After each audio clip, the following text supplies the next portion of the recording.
Alex, welcome back to another episode of the Best of the Mess podcast. Let's do this, Joshua.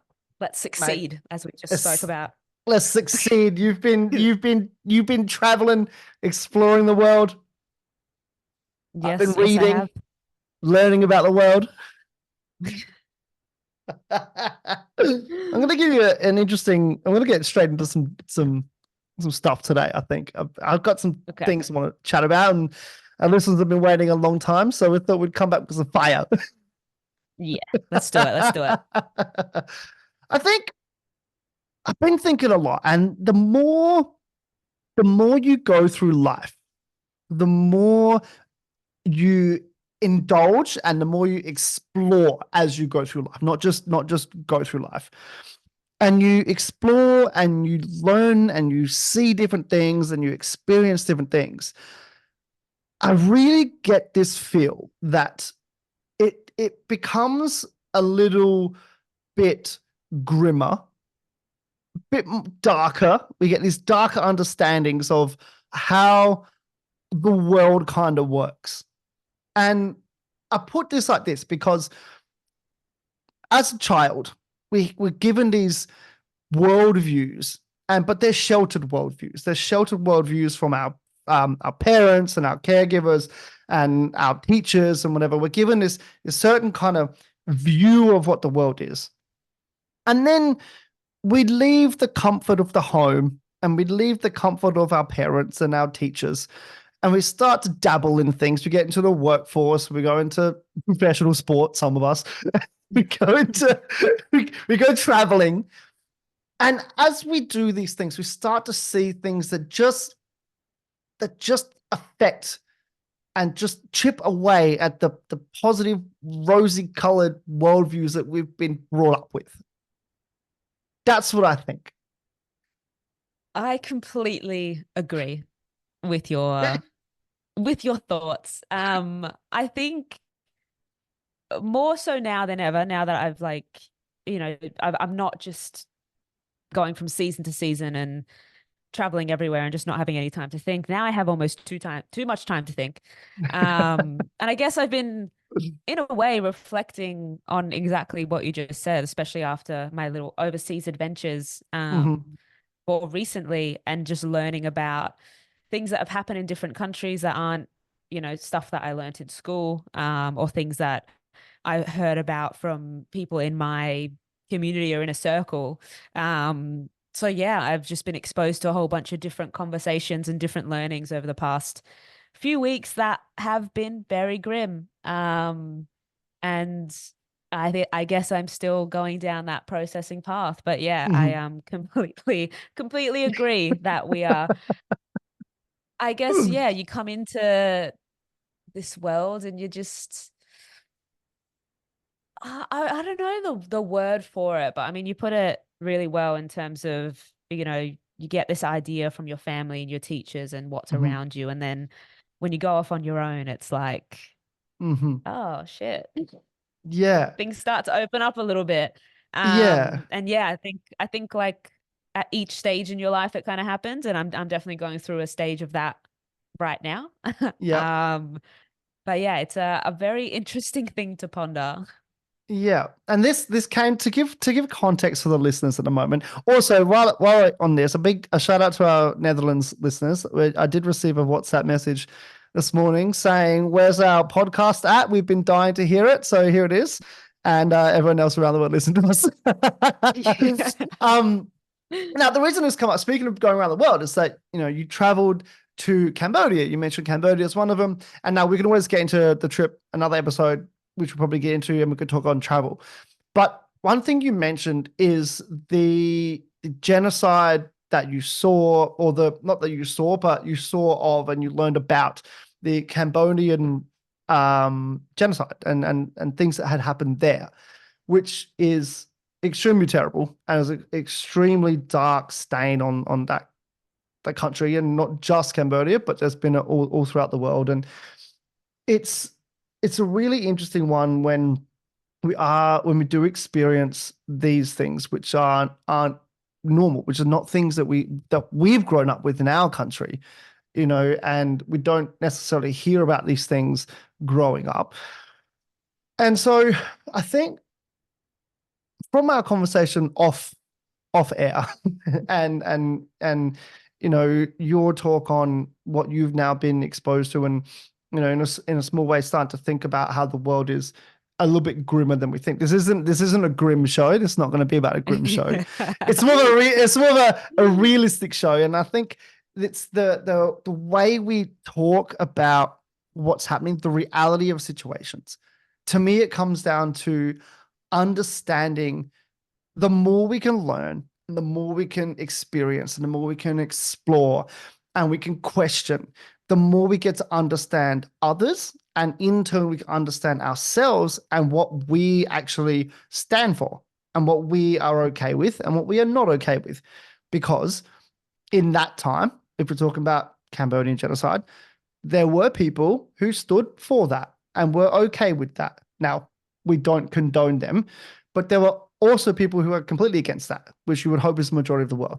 And the more we can understand and learn different things, and we experience different things, and we understand ourselves, we understand human behavior, we can really start to think about what our role in the world is and in society is. And this is where I'm kind of at the moment, which is why I think it's a good kind of Venn diagram of like Alex's travels and Josh in the world. Just think about legacy in the world. And thinking about what kind of world and society and like societal group that you want to live in, and what does that actually involve. We've both been involved in different groups and organizations, sporting groups and organizations, and clubs and organizations and friendship groups, where you see these power dynamics and the darker sides, or the not so nicer sides of human behavior present themselves.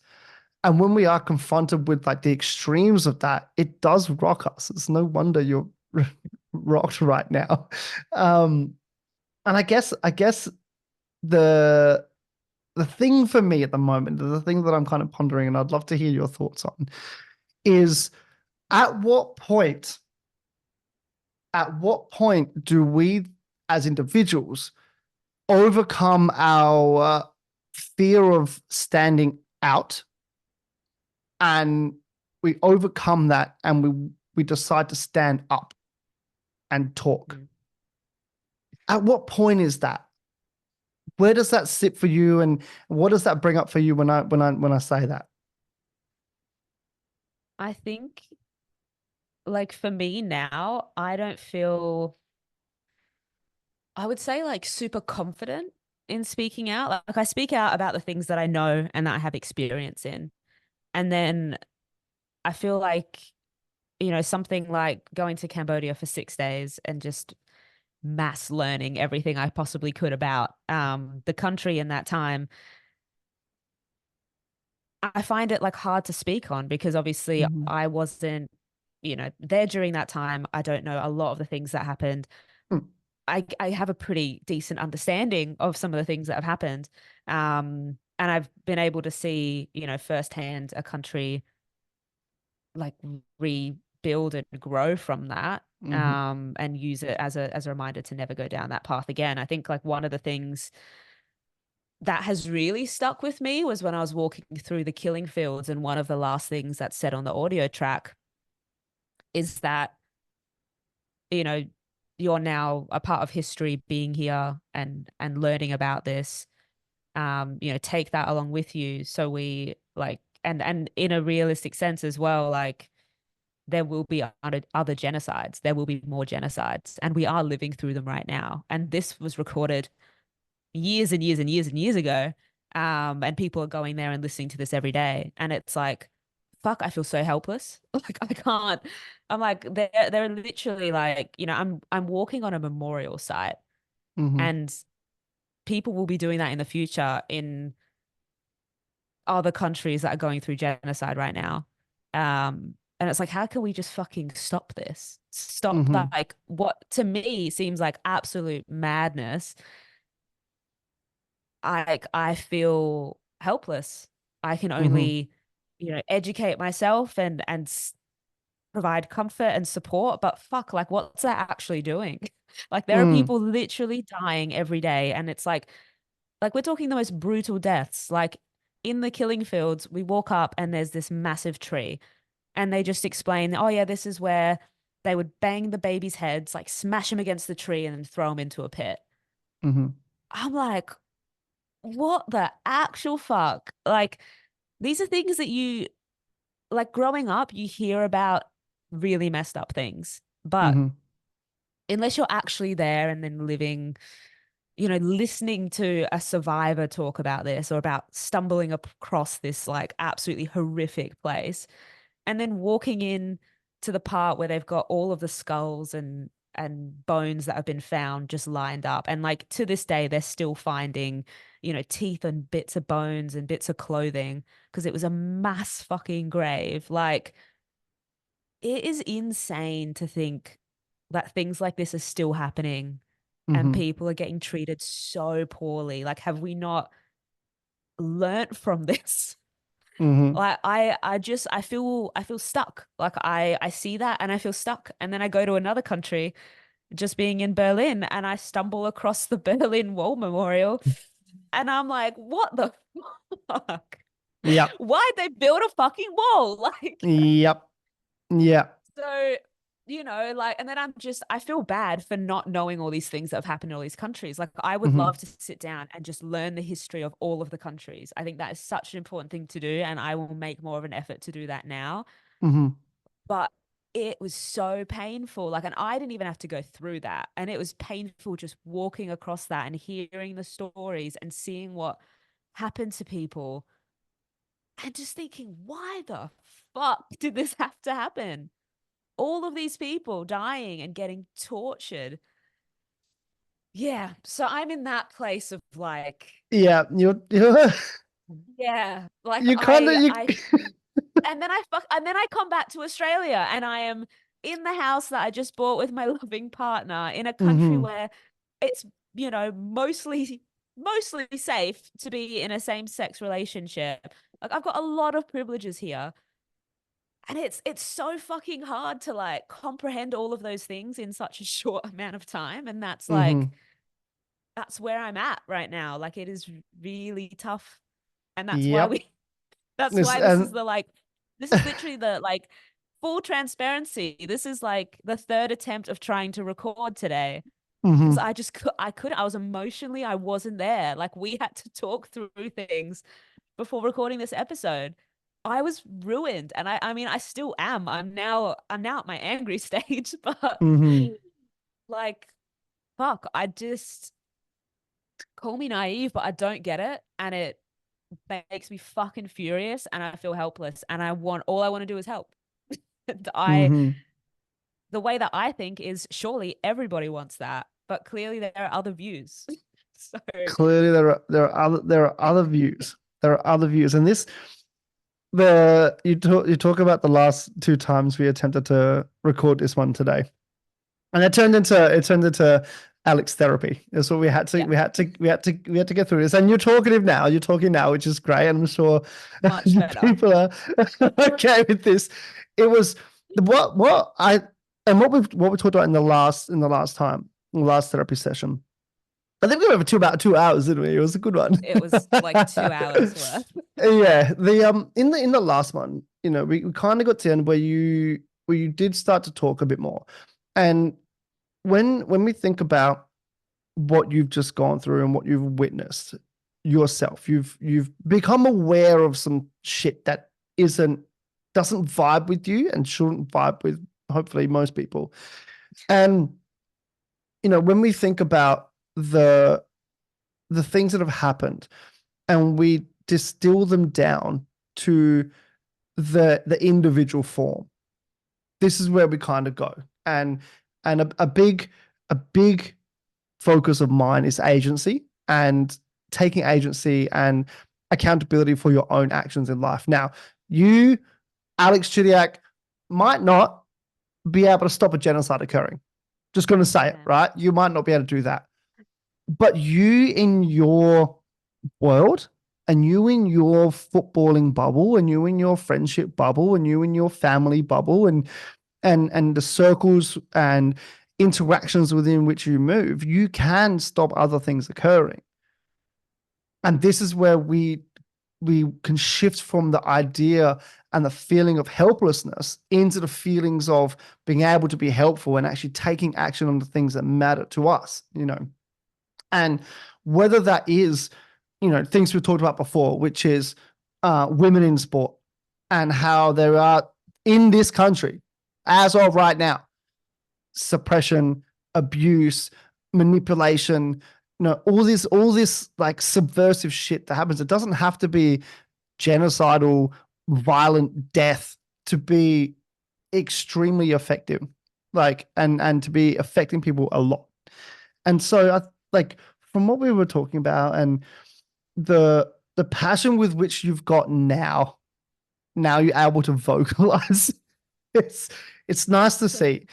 And it's nice to see. And it really, as you know, I've been through a few things this year, which we've recorded on, but we haven't released. And all of that, it really fits in well with standing up and overcoming the fear to say something that may be uncomfortable. It may be against the grain. And if all the grains are going the evil way and you stand up as the good one, then, you've stood on the right side of history at the end of the day. When things happen like this, it might be in a relationship, it might be in a friendship group, it might be in a team setting where things need to be said. It seems to me that there is still a hesitancy from people to actually have those conversations and to actually have those things to say, hey, that's not right. Now, could a genocide and political violence have been mitigated with a conversation or two? Maybe not a conversation or two, but definitely some confronting communication could have been had, and things may have turned out a different way. They may not have, but I really try and through all my reading, through all my learning, and through all my exploration around the world, and it really tried to take from what we see on a global scale, what we see as like big events, what can we as individuals learn, and then how can we actually implement that into our lives now? It's really powerful thought to have, and it really provides a lot of. Once again, I feel like it's this self-empowerment to actually be like, I'm gonna take control of my space. Because if you take control of your space and you own your space and you have your boundaries and you're able to communicate, take feedback, give feedback, and highlight things when things aren't going right, or as the more you get into things and you start to see, hang on, the more I learn about this organization, or the more I learn about the people who run this, or the more I learn about this company, whatever it is, the more I don't like it. At that point, you've got an opportunity to be like, stand up for it and say something, or not. And if you're not going to, then you've got to know what the repercussions for those who do stay are. And if you are going to, then you've got to know what the repercussions for yourself are. And I think that's the thing that I wanted to take from our conversations. I wanted to really distill down for today, for this brief segment. Welcome back. We're coming in with some genocidal heat right now. Please take from that what you will. Really, really think about, players who are going into new clubs and new seasons, or people who are changing jobs, or, people who are in relationships. What agency can you take, and what things aren't you liking that you can actually take effect on? And if have you heard of the first follower?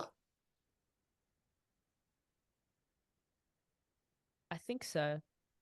As in It's a video. they're the leader, like they're the Well, leader sort of. because they kind of They bring the others. they One bring person's the doing others. something, and then the first follower Yeah. comes, and all of a sudden now you've got a small group of people doing things. Two is Is a that the small person group. that was? Is that the video of the person dancing and then Yes, someone that's else? the Yeah. one. Okay. Yeah. That's Yeah. the I have one. seen that. Yeah. Classic. Classic. All right. And so it's that first follower that comes in and adds weight to something someone says. And that those two, then they bring in a third, because it's less confronting to go and be the third person dancing with two other people than it is to be the first person going dancing with one other person because they're just a crazy. But then there's two of you now, so this might be contagious.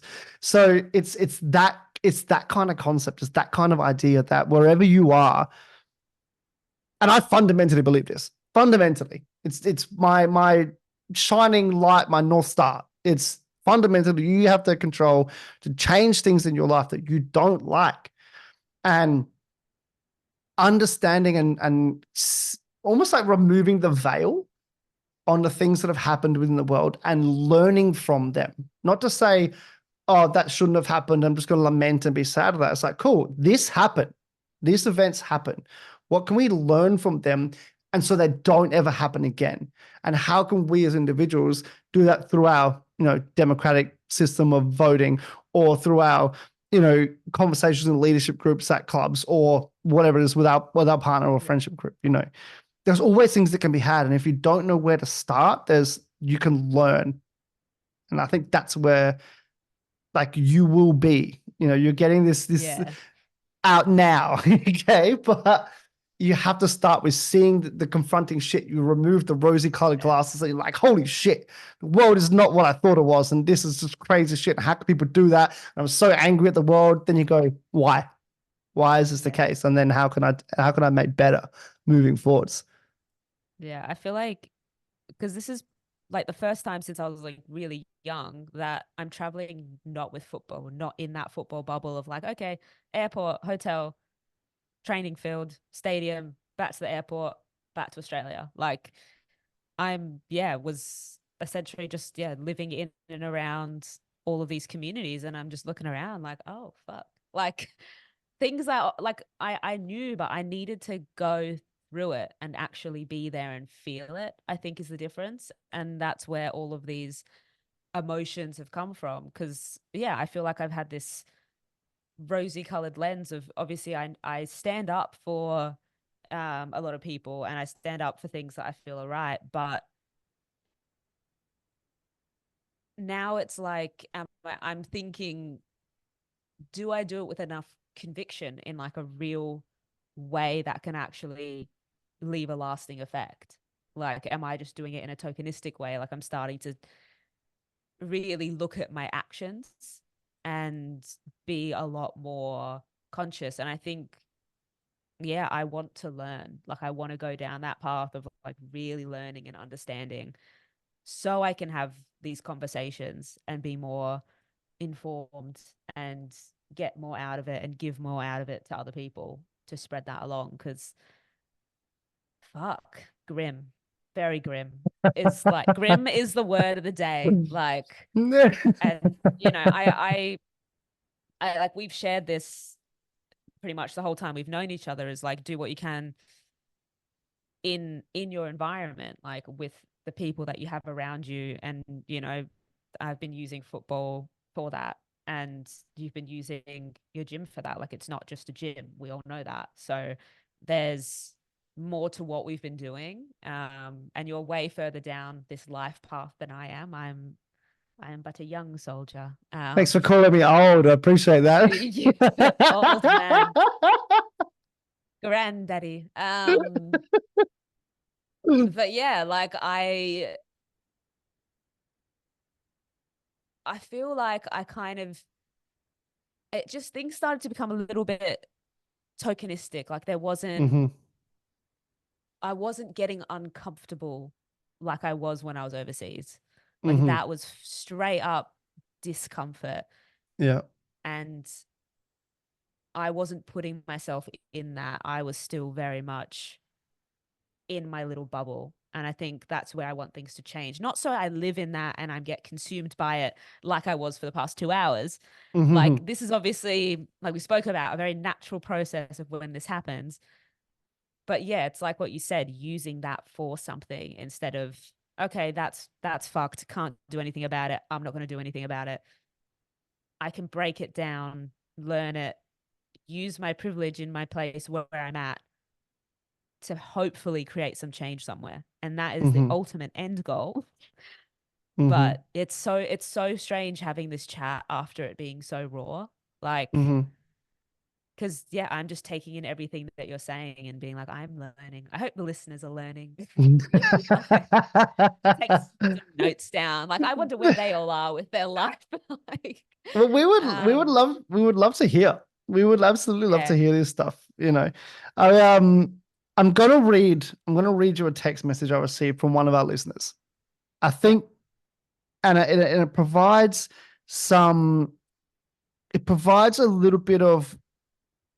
I want to say, it provides me a little bit of like joy, and I feel very honored with what was said, and I really it basically I got this message. I say early morning, it was like 8:30 one morning. And it says, I just want to say thank you. I've been listening to the best of the mess the last few weeks, and it's left me inspired to do more of the things that fill my cup. It's a work in progress, but I'm planning and finding time to do what I love most. I'll see you soon.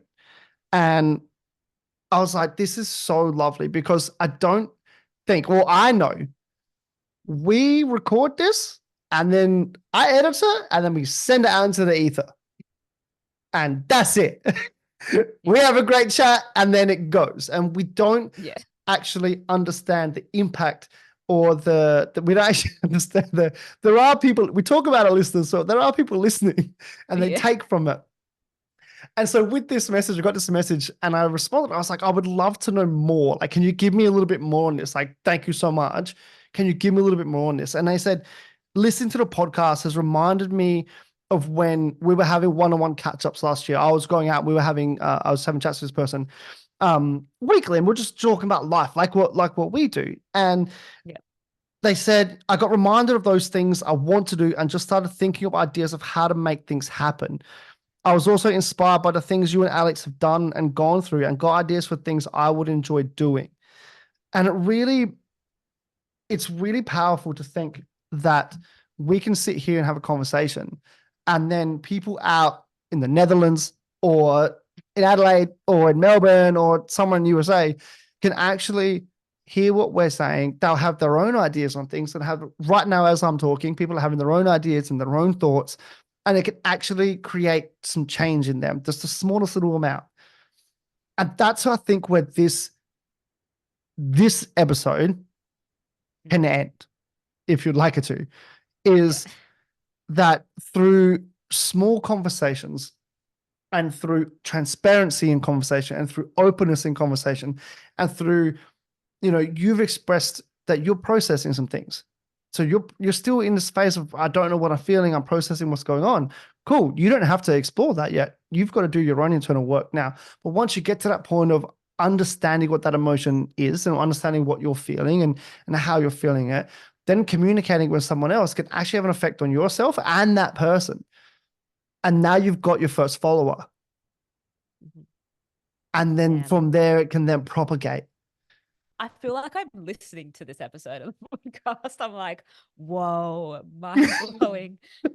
Like that's the thing though. Like I like, and as do you, like we listen to podcasts and we get a lot out of these podcasts. We read Mm-hmm. books. Like this is a person sharing their ideas. Like some people agree with them, some people don't. And I think, I never I knew this podcast could be something, and I still think it could continue to grow into something even bigger than we can imagine at the moment. But I guess from this episode, I'd love for it to become even more interactive. Like, Mm-hmm. people that like encourage every listener to send their thoughts and continue the conversation, because we don't want Mm-hmm. this to be just a one and done thing.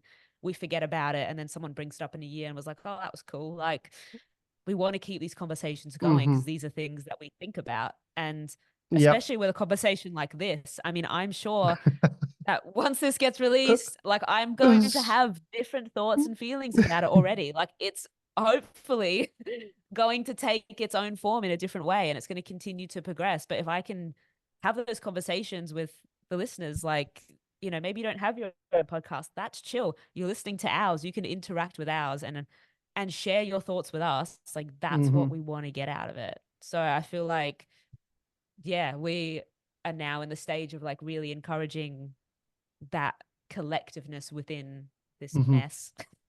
Within this mess, we're um sharing our mess. this mess. was sharing the mess. Like Mhm. get all up in this mess. But yeah, this has been a very helpful therapy session. And so honestly, to add to what you said, if you are listening and you do enjoy what we speak about and you do have ideas on things that you want us to speak about, let us know. If you've got our personal phone numbers, message us like my friend did. If you've got us on Instagram, you can find us on Instagram. Both our pages are on there. We'd love to get that feedback because then it gives us more resonance with we're putting stuff out. We get to hear it and then we get to expand on it. So that's how conversations continue, and that's how movements get started. That's how things kind of go. And I just think that with you, Alex, feeling more confident to be able to speak your truths. And, we are planning on having a lot more interactivity. Yeah, let's go with that. Yeah, With what we're doing. You know, we want this to grow. And if you do get value from it, share it with your friends. And we share it with our friends all the time. I'm continuing to force my parents to listen to it. Don't know if they're there yet, but they'll get there. Like anyone you can, because there are things that are happening that we wish to talk about. And we will do that when we know we've got that support as well. And we can actually have a conversation. So I think you hit the nail on the head. And I'm hoping, I know that we're leaving this a lot lighter than when we first started. Not gonna lie, I legit thought after the first like 20 minutes of attempting to record that other episode, I was like, we're just gonna end it here today. I'm not gonna talk to Josh for another month. Like I just can't do it. That's not how I work. That's how we've never worked. Oh, So we got the breakthrough. We got the breakthrough. We've got another episode hopefully coming out. And yeah, yes, and best of the so mess, baby. Best of best the of the mess. rest, we're back. We are on a regular schedule. Alex is back at training now, so we got some more stuff to talk about, and we will be back in your ear holes very, very soon. Thank you, Alex. I'll speak to you very soon, and you'll hear from us very soon. Thank you, Joshua, as Bye, always. friends. Bye.